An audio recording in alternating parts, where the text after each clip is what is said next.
Hello, everyone, and welcome back to the latest episode of JKL Media Reviews. And we're continuing with The Expanse, Season 1, Episode 8, Salvage. And to help me salvage this episode, we're going to talk with my co-hosts, Jesse.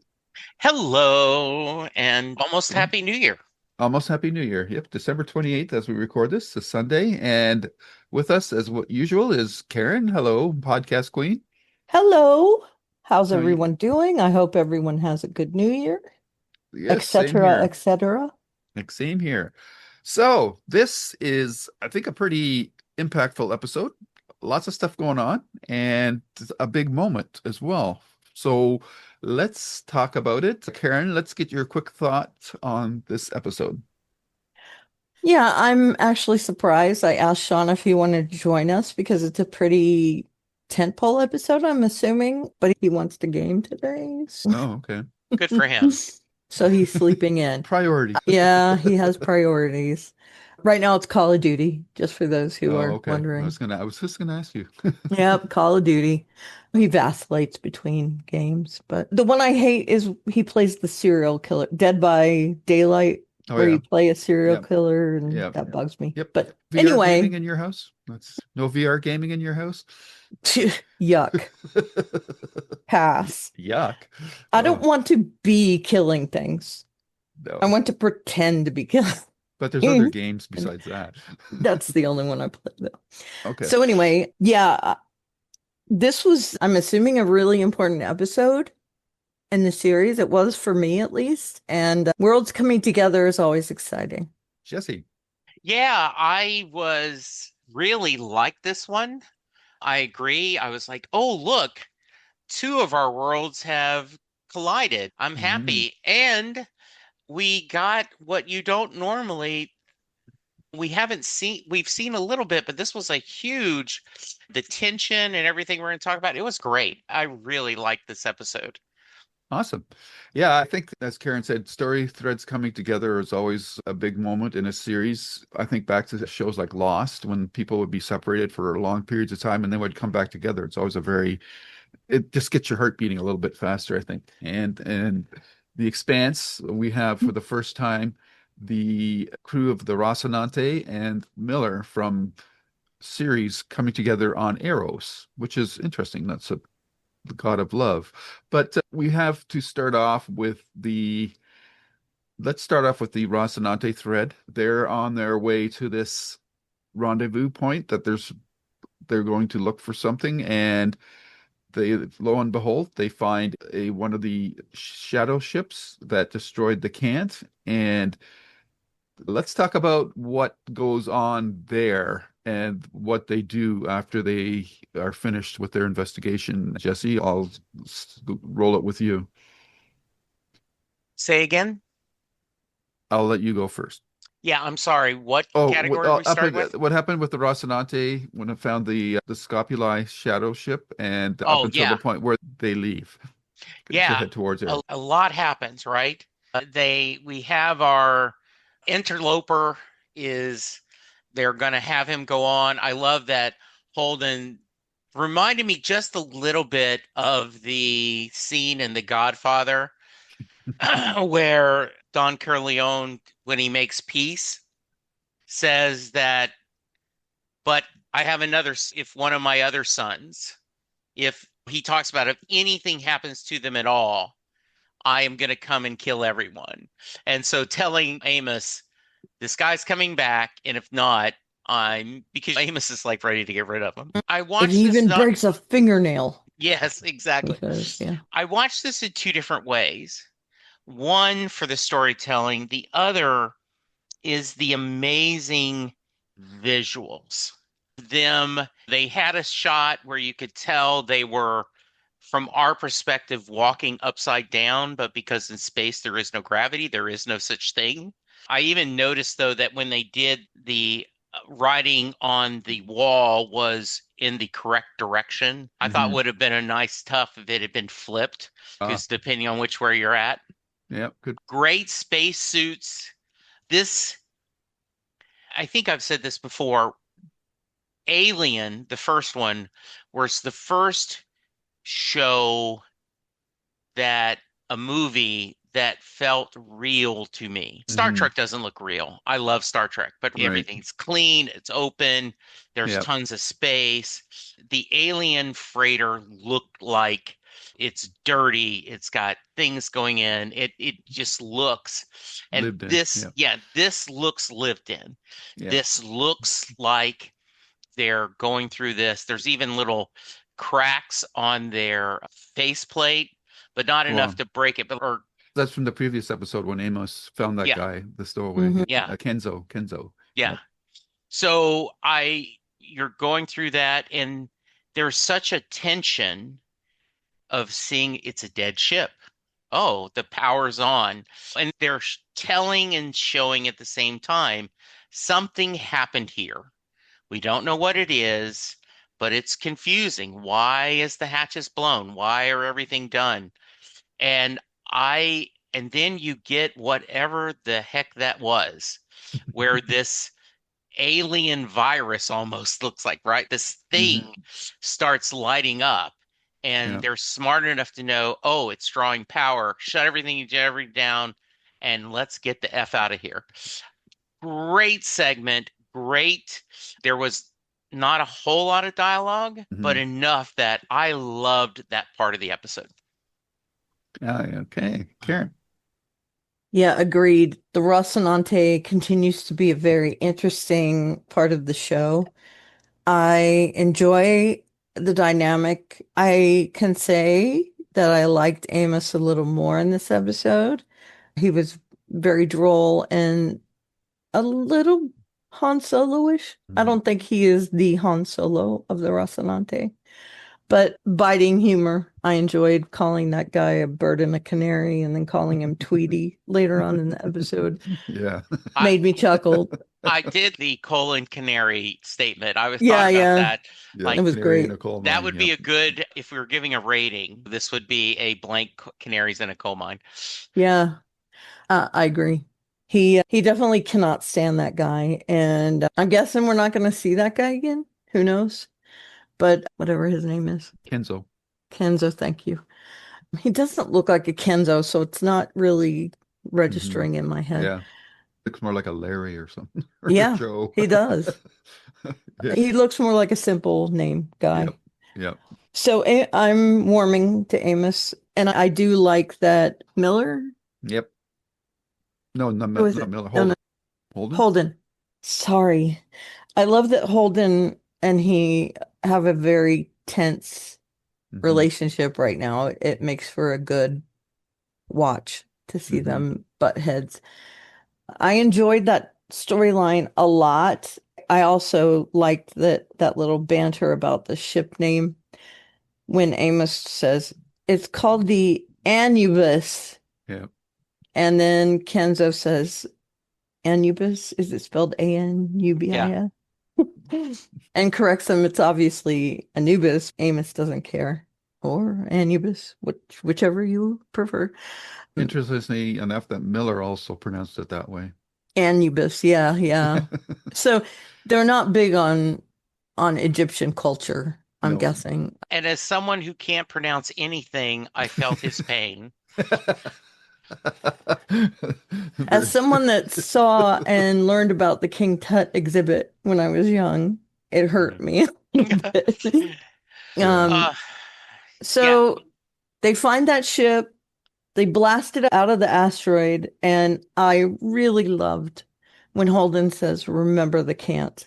That yes. was a great moment because we do know why he's happy that ship is gone. Is that entity gone? I'm left wondering a lot of things. I'm guessing we'll see. What we did see in this episode later on. Oh, Yeah. that's true. A couple of points here. I just want to make sure that's clear for both of you is we know what happened on that ship, Yeah, right? yeah. Yeah, And that was the very first thing we saw. we know who broke out of that one compartment, right? Correct. That they said it looked like was broken from the She inside. was like in a That was jail or something. that was Julie. Right. Okay. And we know that the missing shuttle is the one that Julie took to get to Eros. Okay. Right. Just want to make sure that's And she all. I left the had not ship. connected that, Okay. so Oh, thank you. yeah, Okay. yeah. She left the ship because she saw that entity and she saw that everyone else was gone, so she got in Right. the shuttle and hightailed it Yeah. out. Yeah. I'm wondering But, why she didn't do it like a self-destruct, but yeah. I guess Why did she we just leave it we there? we Or needed the Rocinante to find out about it. I I don't know, guess. is she technical enough or knows enough to do a Um, self-destruct, right? yeah, perhaps not. Yeah. Maybe Perhaps not. not. Maybe, yeah, she did what she could. That's why she spaced it, opened Hmm. up all the airlocks and all Or that. she just wanted to get Because off. all the bodies are gone, right? Yep. So she must have did that much of a cleanup. So that's interesting. Is there anything else about the ship that the Anubis is the god of, or Anubis is the god of the dead, so that was very A Fitting. little on fitting. point. Yeah, a little on Hmm. point, but hey, Not a bad mythology, thing. not a bad thing. It's I a, don't know why you would name your ship that. I guess yeah, unless you're a warship, yeah. and so See, therefore I am calling yeah, everyone it comes in yeah, contact Or with the somebody dead. just has an Egyptian thing. yeah, Yeah. could be. Could be. Yeah. Okay, so we've got the Rocinante blowing up the Anubis, and Cozen is kind of shaking his head because he says you have a bargaining chip and you're just getting rid of it. And I love Holden's answer that he says because it feels like a weapon, and he says he doesn't trust anybody on Earth or Mars to handle it properly. So for all his idealism, Miller's not totally out to sea on a lot of things, and and the rest of the crew agrees with him. And I think we're seeing during this episode that the crew is starting to merge into a cohesive unit as well. Yeah, And And Naomi was seemed to be less abrasive. She's seeming yes, less abrasive as we go. yeah, and I feel like there is, yeah, I think they may not love Holden, but they've accepted that he's the leader. Not that they're going to obey him without question. But mm, even he says, yes, Skipper at one point, right? Yeah, yeah. Sarcastically a little. But I do yeah, feel like it is, yeah, they are slowly bonding and yeah, becoming a team, which is some of my favorite storytelling. yeah, Yeah, I think that they're in their mind, they're like, if someone else has a better idea, they'll come forward. That Yes. it's more of a democracy than. and I think with Holden blowing up the Anubis, he's demonstrating to the others that they may not like all the decisions that he makes, but he's pretty consistent in Hmm. his thought processes, I guess you Yep. could say, about, Hmm. or his code. He has a code that he's following that he's pretty consistent about. Yep. They're on board with his ideas of It right might and not wrong. always be the most easiest road, but it's Right. the road that he's going Hmm. to be on. So I think they're starting to get used to that. And while this is going on, we also have the parallel thread that Miller has left series and he's heading towards Eros. And the show always does I think always is very elegant with how it ties in other story threads. And he's talking to the Mormon, and they're talking about the Nauvoo, which always reminds me of Naboo from Star Wars. But Yeah. and they're talking about requiring faith. Like he says, you're going to go on this ship for 100 years, and you don't even know if the planet that you get to is going to be habitable. Ugh. Habitable. Yes. Habitable. And then there's this discussion of faith. The guy says, it just means that our search hasn't ended yet. So there's like this leap of faith that they're talking about. And it's always interesting because the iconic piece of art for the show is the body of, or Julie Meow's body being Leaping. Yep. leaping in a sense. So Yeah. always that tie-in. And then Miller gets to the station and he meets an old friend, and they have some good conversations there. Jesse, why don't you talk about the Miller story points up until he leaves the restaurant or concourse area to go to the Blue Swan? Yeah, I loved him asking for trouble, then throw the money down, got the guy. I was like, is he going to take his coins back? Things like that I always think of. And he's in jail, and I was like, he seems to be very nonchalant about that. And then I realized, oh, because he has a buddy and he trusts that we're going to be fine. So I liked that. And that was cool, I thought. The, and I liked seeing their discussion I liked their interactions back and forth. You could tell they're friends. I gave you that hat so you could keep your head on. Where's my hat? That was a nice little, oh, that's where the hat came from. And maybe that's why he left the hat, is because he's not going to keep his head on straight anymore. So a symbolic, Foreshadowing? huh? Foreshadowing? Yeah, Foreshadowing. yeah. Hmm. So I loved everything about it. It was so much fun to see them. He didn't have any money, so he's just give me coffee. And his friend says, give him a number 4. And then he goes, oh, thank you. Okay, but now I want it this way. Which I just thought it's hilarious that I'm going to take my free meal, but if I'm going to have it, might as well get it the way I want. And then he doesn't eat it, as often happens on TV shows, right? Karen. Yeah, again, I like Thomas Jane in this role, especially, and I loved how he was really sure that his friend would bail him out. It, I'm guessing that when this guy has friends, Miller, when he gets friends, he's got their back and he hopes they have his back. He seems to be very loyal to his friends and he honestly doesn't care about anyone else. That's the feeling I get, at least. And he might have very few friends, like with the girl he had a relationship with on series, Yep. that they had each other's back also. I did enjoy the storyline a lot. The Mormon conversation was interesting. When I hear Nauvoo, I think of Navi from Avatar. Mm. Yeah, Great. Now you got me thinking of 2 franchises. and both the Star Wars one too. It just Yeah. depends on how they say it. Yeah. So I enjoyed both of those scenes up front. I assume he took his coins back, Jesse, because he Mhm. did grab his hand when he pulled him Yeah. forward, and I'm assuming he did like a magic trick kind of thing, Yeah. sleight of hand. And he didn't care that he was going to get taken. He knew he would get arrested by these guys. I read somewhere what their initials stand for, and now I can't find it. The CPO or whatever it is. I'm CP, sorry, I can't. CPM, I think. CPM, yeah, it means Yeah. something terrible. And they're corrupt. You can tell they're Yeah. corrupt, right? Yeah. And I find it interesting that Semi works for them. I like Kevin Hanchard very much. He was in a lot of episodes of Orphan Black, and I also, in my former life, did a podcast about Orphan Black.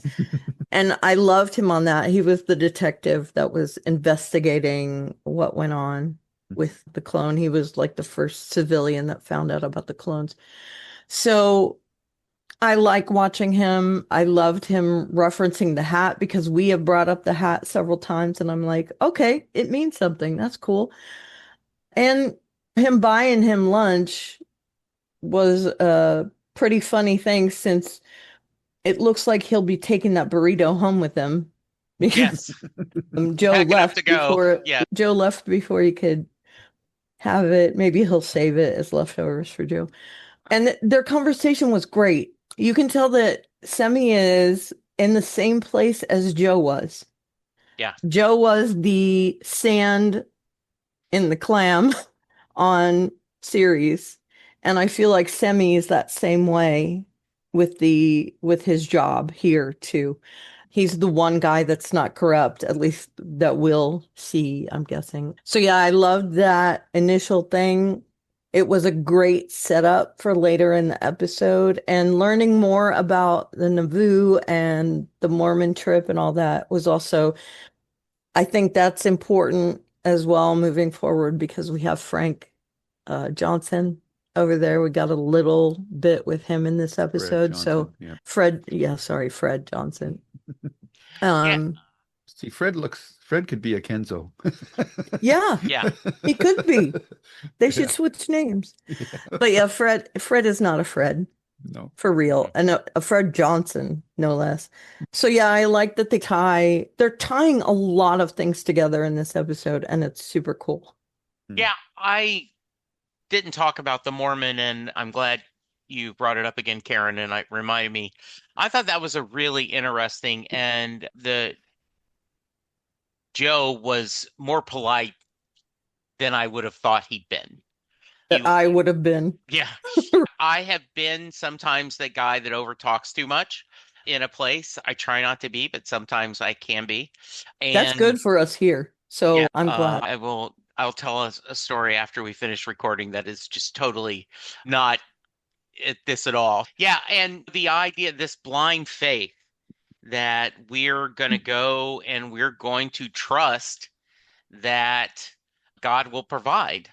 And it's there's plenty for us to question, right? Mm. But I think I just thought that was really an interesting, and I'm always with today's environment of with certain parts of the Christian right, the phrase he makes about obviously you don't have a relationship with Jesus Christ or something like that. Oh, okay.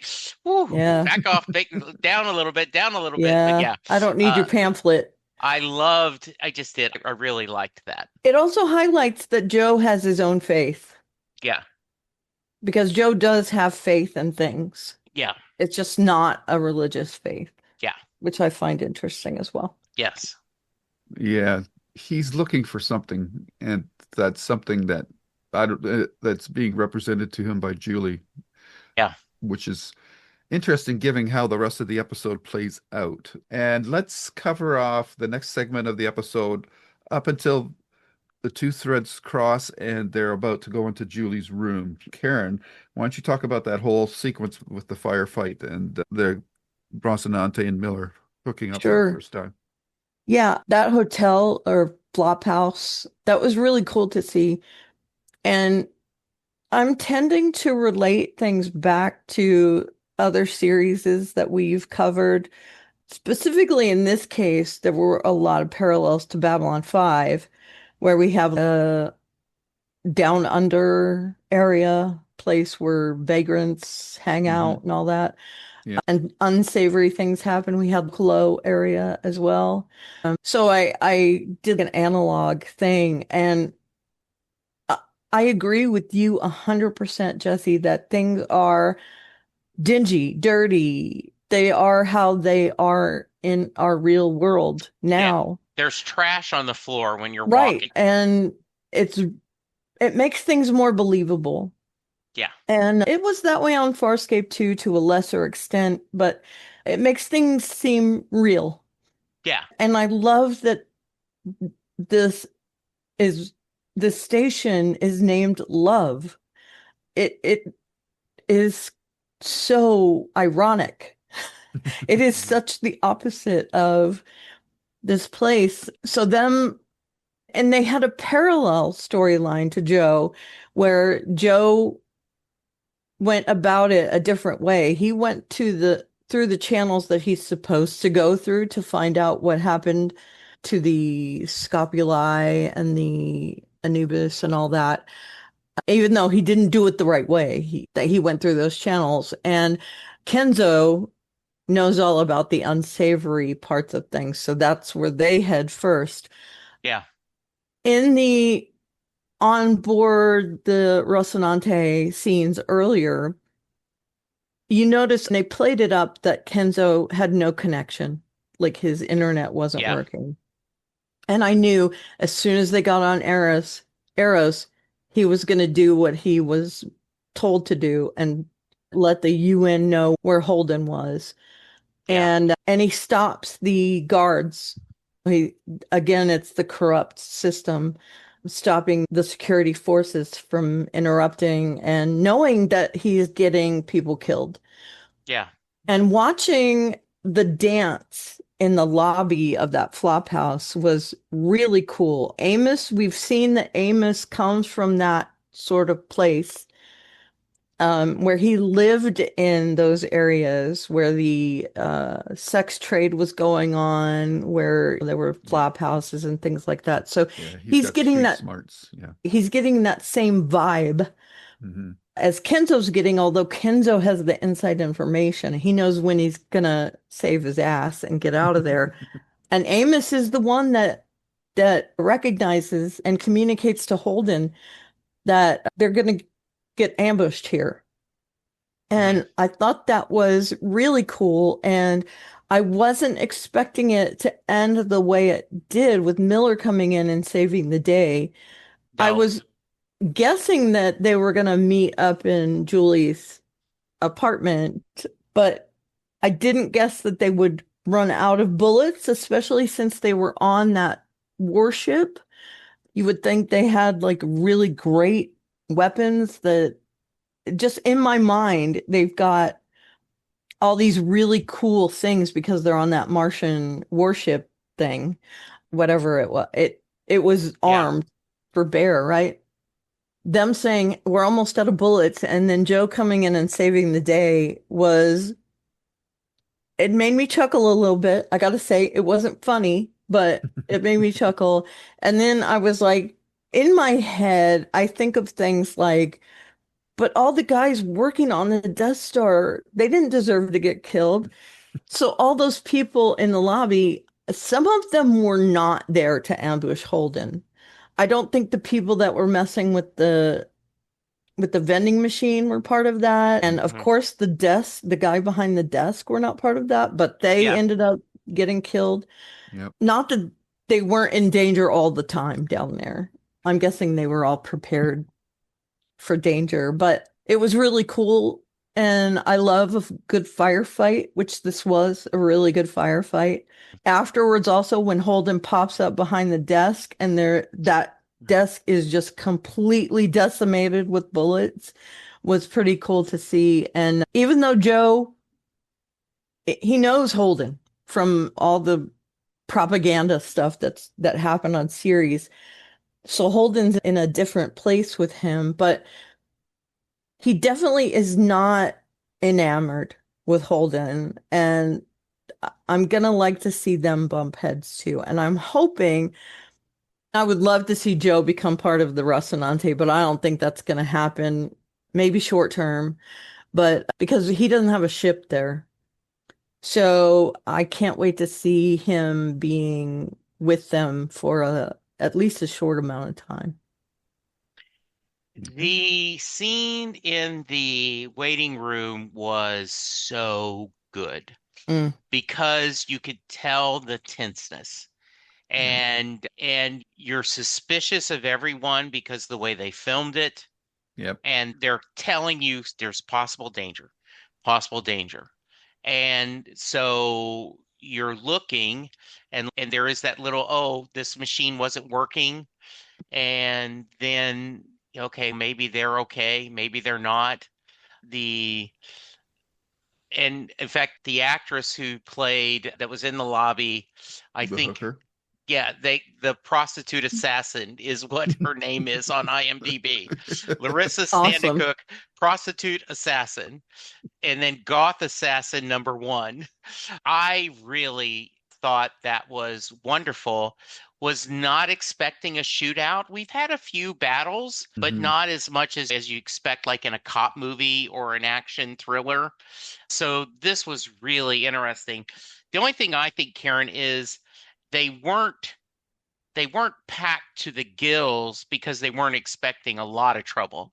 They Yeah. were Right. armed, but they didn't have, sure would be nice if we had some grenades. Yep. This idea. Oh, So so they that's were, why they didn't take the best stuff. Okay. yeah, that's why Yeah. they had just a sidearm Yeah. and maybe one extra clip. The other thing I thought of, it doesn't seem very safe to be having projectile weapons.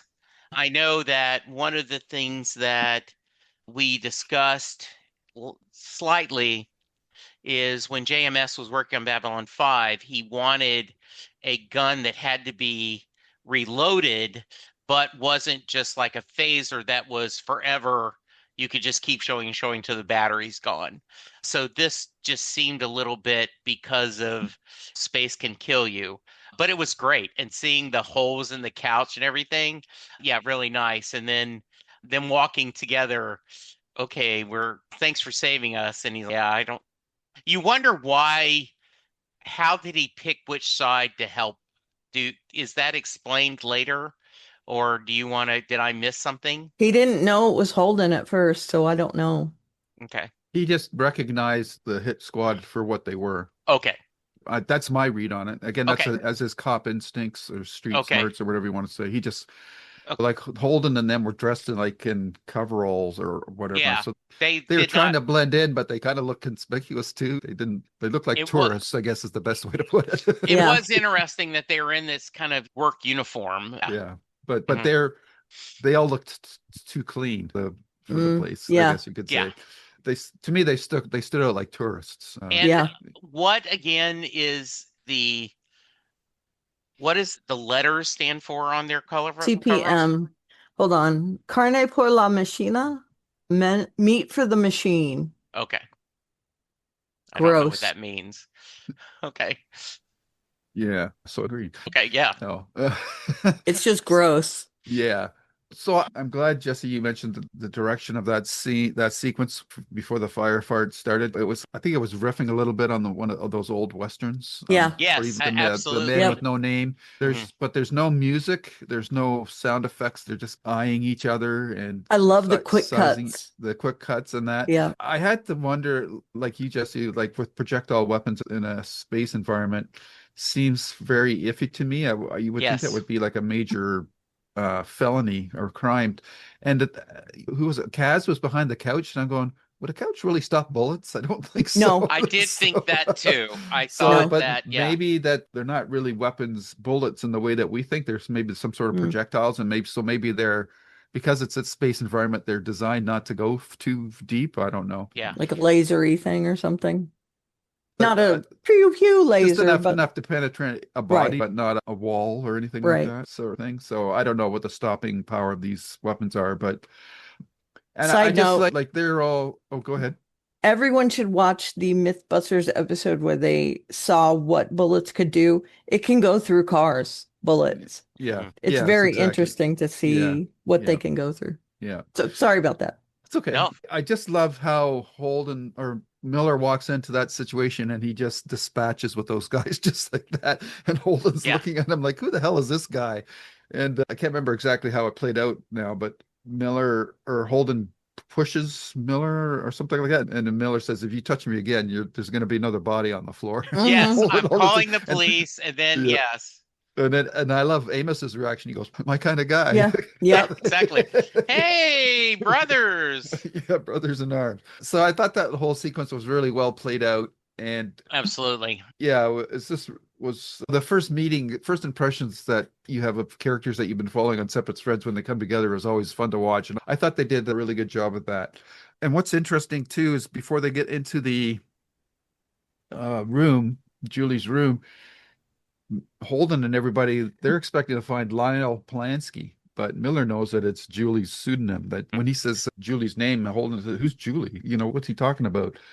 And then they get into the room and it's dark and all the power's off. So, Jesse, did you have any premonitions about what they were going to find at that point? Or So I assumed that they were going to find a body, and I assumed it was Julie. I did not connect that she's been infected with whatever this virus is. And once again, I'm just using virus because as shorthand, if someone's listening to this who's seen the whole series, they may be going, no, it's not a virus. they call it the proto-molecule. But Yeah. And I'm a little, I'll save till we wrap up. Okay. Yeah. So I was not surprised.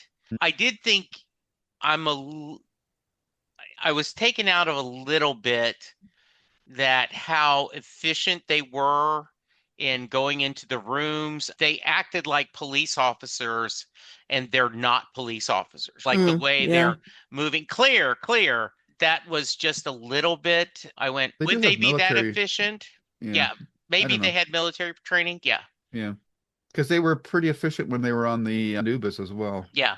And we know Alex was an officer, so he would know definitely. Yeah, that's right. And Amos looks like he might have military security background. Yeah. Okay. Yeah, but I get it. I can see that. I get it. It didn't take me out of it. I just thought of that in the back of my mind. Oh, yeah. They were pretty Yeah, good we get at the that. feeling that the camp was more relaxed than that. Yeah. Even the security wasn't on point. Yeah. Okay, go ahead, Karen. I was expecting them to find Julie. Okay.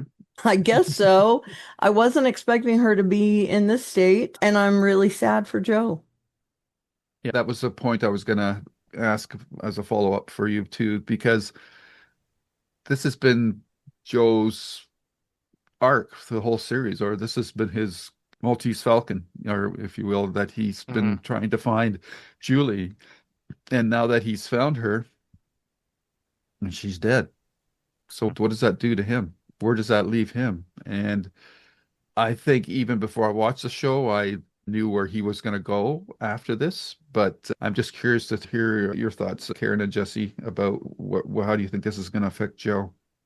I think whereas Holden has now avenged the Cant at least a little bit, I think it's going to pick up with Joe wanting to avenge Julie, and he might go on that. And I feel like he pulls threads and finds more and more. Mm. So I feel like his story is going to get bigger when he realizes that there's corruption, so he's going to be almost a crusader, maybe a dark crusader, maybe a Batman kind of figure coming up being a vigilante since he's not official anywhere. And I think now Holden and his gang will be helping him, at least in the short term, to find out what this thing is. We know that the crew of the Rocinante, they're interested to find out what this thing is that was on the ship. It's not their major goal, but now that they've found Julie in this state with whatever it is infecting her, they're going to be on the same wavelength as Joe right now to find out what this thing is and why it's gotten off the ship, where it might be, why was it trying to start a war? If that's the case, I'm not sure. But yeah, does it prey on ships that are a bit on the derelict side? Does it, because we know the camp was not exactly state of the art. So it brings to mind a lot of questions, but I feel like in an answer, we see that they're all going to be on the same page for right now, which I think is the result of finding her in that state. Okay, Jesse? The part of me is thinking, why would Joe not drop this now? He's not getting paid to find her. He was find her because he was obsessed with her. Now that he's found her, is the obsession enough that now he wants to find out what killed her or revenge? I don't know. And the others like is are they, and I assume they are, smart enough to know, hey, this looks like what we think we destroyed, and this could be a problem. My my concern is these guys, why would they take on this task of finding us now? I need to know where that next step on why they just don't drop this. I need to understand that motivation. Right now, I don't see it. Okay. I'm not saying it's not there. I just don't see it yet. So I'm Hmm. curious to see. I trust the story. So far, everything has worked really well of why they're not going to do, why they wouldn't go, okay, we were trying to find this person. Instead, we've got this girl. It's a dead end. Let's move on to our lives. Okay. When you're saying that you don't see the motivation, are you talking both for the Rocinante and for Miller, or for? Yeah, I see for both of them. Explain to me why. Do you think, and of course, but Karen, maybe, do you think his relate is that he's so obsessed with her that now then he's going to want to find out what happened? 100%. Okay, I could see I think that. that's the point. Okay, And I also think that the Rocinante is following this breadcrumb trail of why are they trying to start a war. okay. So they both have motivations for, whereas Rocinante is more of a logical thing. Right now, the only way to save themselves is to find out what's going on. And I think Joe doesn't have anything else right now. That's Yeah, a good this is point. his I did only think of that. thing. Yeah. So yeah, he's going to be single-minded about it. And Okay. I honestly, I can't see any other thing that he's going to do. Okay, because he's got nothing else. And so This was his thing. this is a string Right. that's pulling at him that he just has to do. Yeah. Yeah, and I might be pushing the parallel a bit too far, but this Julie Mao is the same leap of faith that he's taking that the Mormons are taking with the Yeah. Nauvoo. They're pulling themselves from a safe life and taking a leap into the unknown. And I think Miller has done the same thing after going after trying to track down Julie. And now that Okay. he's found her, I just don't think that's enough. He needs to know Right. why. Okay. Right. That And makes so sense. then that's how the storylines are going to merge Okay. and continue. It's almost like a white whale situation for him, Yep. right? Yeah. Yep. And Exactly. are we looking at they're going to be the kind that we're forced together? Like this is Sure. something that they're not necessarily want, but because they're aligned, what they're wanting to do is align so we have a Yeah. odd pairing. Yep. Okay. Yep. I think that's a good way to put it. And another way to put it is wartime makes for strange bedfellows as Yes. well. Okay. Things that And normally wouldn't happen in peaceful situations and wartime situations happen. one of the running themes also is Don Quixote tilting at windmills. And again, I Yep. think we can draw that Yep. comparison. Absolutely. Absolutely. And total aside here, but is this anyone knows me? I am a big Star Trek fan, original series. Take a drink. Yes. Thomas Jane has been cast to play Dr. McCoy for Strange New Worlds when on the final episode. So Awesome.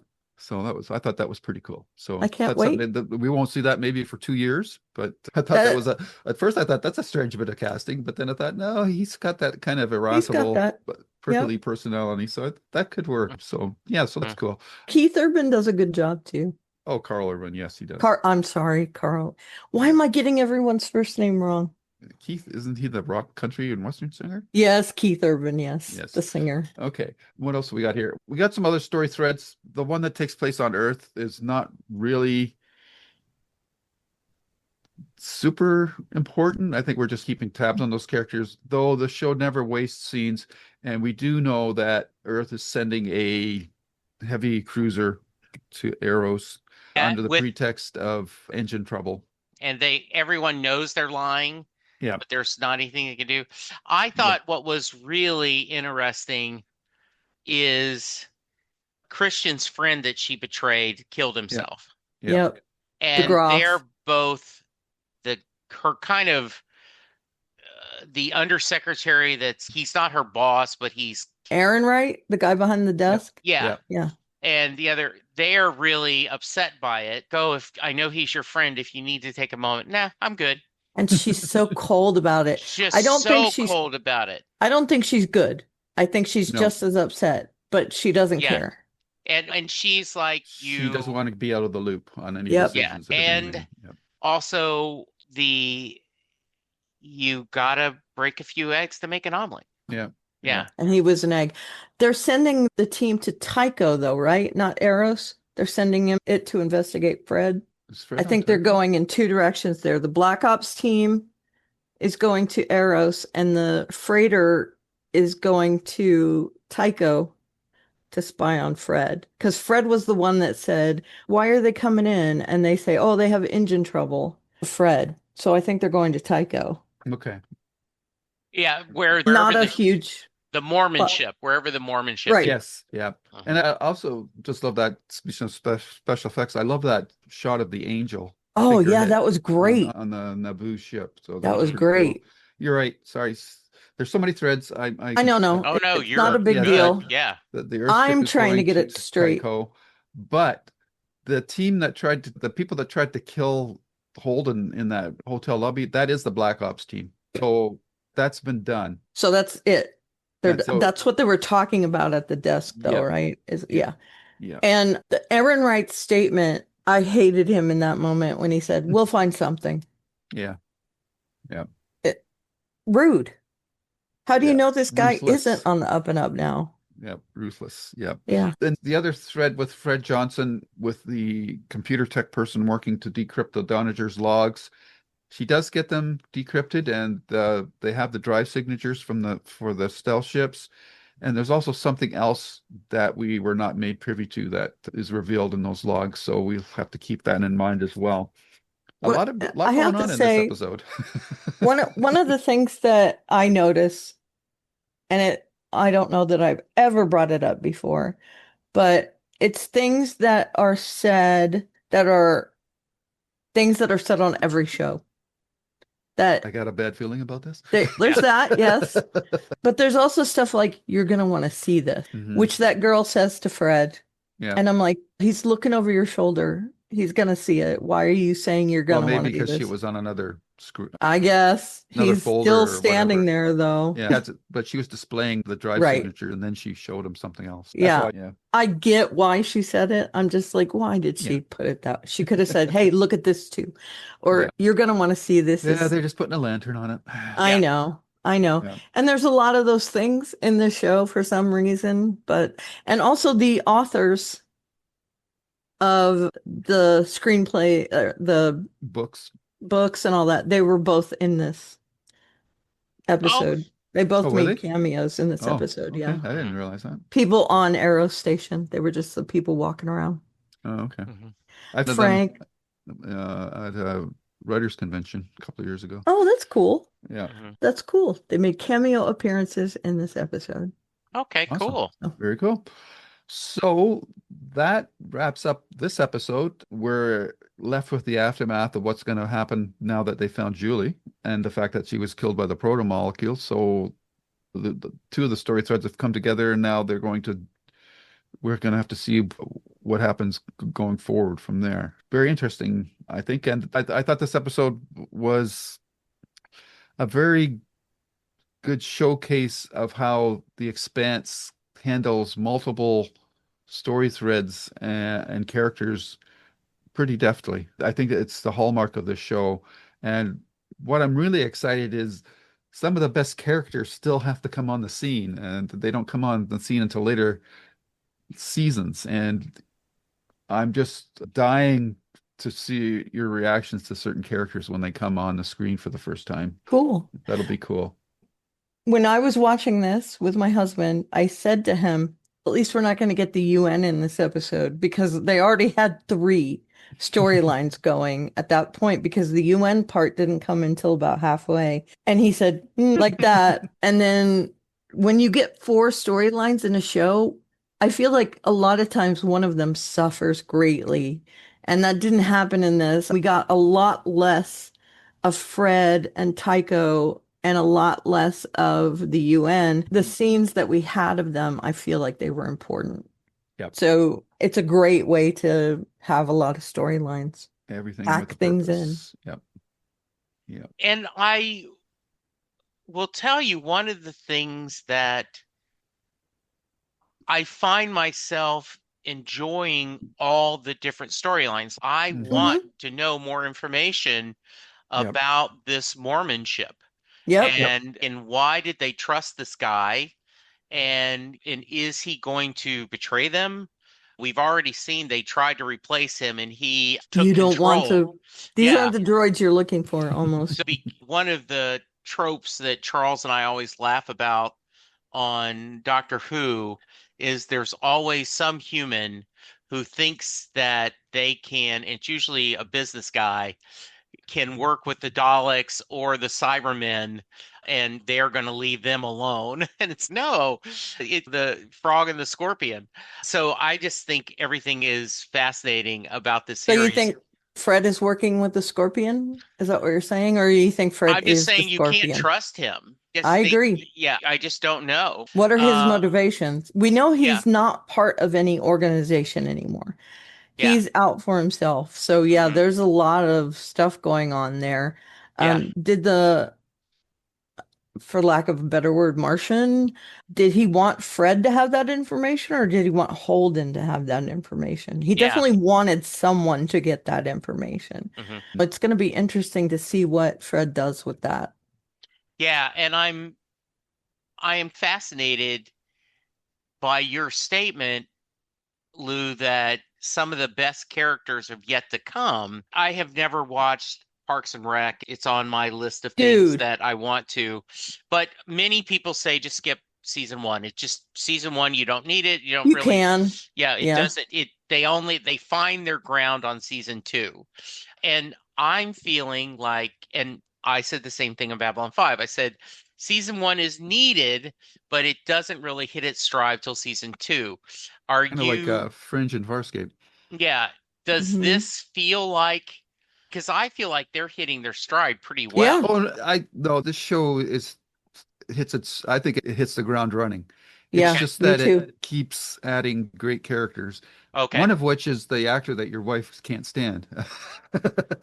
Oh boy. Looking forward to that. But Okay. there's some other characters that are really good as well. Hmm. Yeah, I And feel like Karen will probably love one, especially I think overall. I'm putting it down. I'm not going to say who they are yet, but I think I know who's Jesse's going to really like the most, and I think I know who Karen's going to like the All most. right. And So you're we're awesome. gonna going write to that see. down, and yes. Okay. So Good. so Yeah. there's going to be more hot guys. That's Hmm. cool because you know how I like my eye candy. But yeah, I feel like that happens on all shows. And by the way, Jesse, if you don't watch Parks and Rec soon, I'm going to Okay. come I've out never there watched and it. I I'm got no desire.